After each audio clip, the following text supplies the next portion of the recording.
சோழன் உலக சாதனர் விருது வழங்கும் இந்த அமைப்பை பற்றியும் ஒரு சில வார்த்தைகளை நாங்கள் கட்டாயம் சொல்ல வேணும். ஏனென்றால் எத்தனையோ குழந்தைகள், எத்தனையோ மாணவர்கள், மாணவிகள் இலங்கையிலே சாதனைகள் படைக்கிறதுக்கு தகுதி இருந்தும் பல சாதனைகள் படைத்தும் அந்த சாதனைகளை வெளிக்கொண்டு வருவதற்கு பாரிய சவால்களுக்கு முகம் கொடுக்குறாங்க. ஏனென்றால் உங்களுக்கு தெரியும், இந்த கின்னஸ் ரெக்கார்டாக இருக்கட்டும், இப்படியான வேர்ல்டு ரெக்கார்ட் புத்தகங்கள் பதிவுகளுக்கான தேவையான வளங்கள், போதிய வளங்கள் எங்கட குறிப்பாக வடக்கு கிழக்கிலே, தமிழ் பிரதேசங்களிலே, இலங்கையிலே குறைவாகவே இருக்கின்றது. அதிலேயும் கூட பல உலக சாதனைகள் படைத்தார்கள் என்று சொல்லி பலர் சொன்னாலும் கூட சோழன் உலக சாதனை என்று சொல்லி சொல்றதிலே ஒரு பெருமை இருக்கின்றது. என்னென்னு சொன்னால், சோழன் உலக சாதனைக்கான அந்த நடுவர்கள் உண்மையிலே பொருத்தமானவர்களை வைத்து அதுக்கான அந்த உண்மையிலேயே ஒரு சாதனையா இல்லையான்னு ஒரு சாதனை புத்தகத்துக்குள்ளே உள்வாங்குவதற்கான அந்த முதல் கட்டமாக அவருடைய அந்த தாங்கள் ஆராய்வது, இல்லாட்டி அதுக்கு தேவையான தகுதியை, இல்லாட்டி அந்த சாதனையை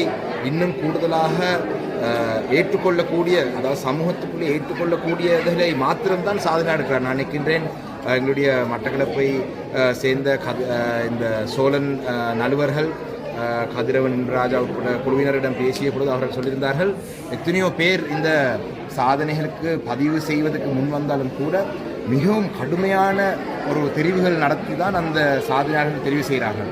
அந்த வகையிலே மக்களுக்கு இந்த சோழன் விருதுகளை பற்றி, இல்லாட்டி சோழன் உலக சாதனை இந்த புத்தகத்துக்குள்ளே உள்வாங்குவதை பற்றி நம்பிக்கை, இல்லாட்டி இது ஏற்றுக்கொள்கிற வீதம் அதிகரிக்கும். அந்த வகையிலே இதிலே நடுவர்களாக இருக்கிற மட்டக்களப்பை சேர்ந்தவர்களும் நான் நினைக்கிறேன் சமூகத்துக்குள்ளே நன்மதிப்பை பெற்றவர்கள், சமூகத்துக்குள்ளே நட்பெயர் வைத்திருக்கிறார்கள், சமூகத்தால் ஏற்றுக்கொள்ளப்படக்கூடியவர்கள். இந்த சோழன் அமைப்பினுடைய மட்டக்களப்பு பொறுப்பாளராக இருக்கிறதும் இந்த விருதுகள் பெற்றிருக்கும் இந்த குழந்தையினுடைய விருது இன்னும் ஏற்றுக்கொள்ளப்படுவதற்கான ஒரு காரணியாக அமையும் என்றதையும் இந்த இடத்தை பகிரங்கமாக நான் சொல்கிறேன். நன்றி.